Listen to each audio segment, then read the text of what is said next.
The right platform for your creative arts course needs to do more than host videos. You need exercise submissions, community galleries, live sessions, and zero transaction fees. Not every platform delivers all five. Here's how they compare.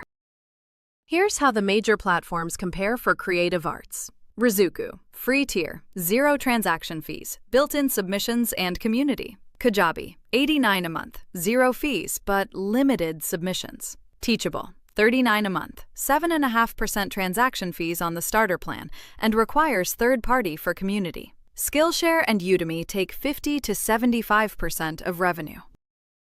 Transaction fees are invisible until they're not. At $25,000 in annual revenue, a 7.5% fee costs $1,875. At $50,000, $3,750. At $75,000, $5,625. That's the equivalent of 12 to 25 student enrollments going to the platform instead of to you. Here's the bigger question. Marketplaces like Skillshare and Udemy offer built-in audiences, but the trade-offs are significant. No pricing control. Udemy sells your $200 course for $14.99 without your consent. No student relationships. And no community features, the features that make creative arts courses work. And community galleries are the feature that defines creative arts success.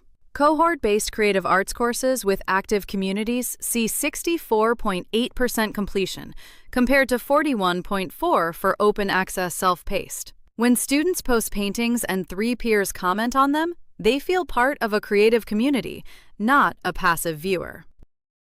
For example, Elizabeth St. Hilaire, a published mixed media artist, upgraded to Ruzuku Pro to run multi-instructor workshops. Her mixed media masterclass featured 13 guest artists, each with their own coupon codes for affiliate tracking. She explains, "Those of us who are very established can coordinate a course that brings attention and enrollment to a platform."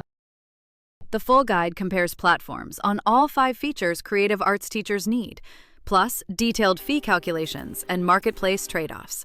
Links in the description.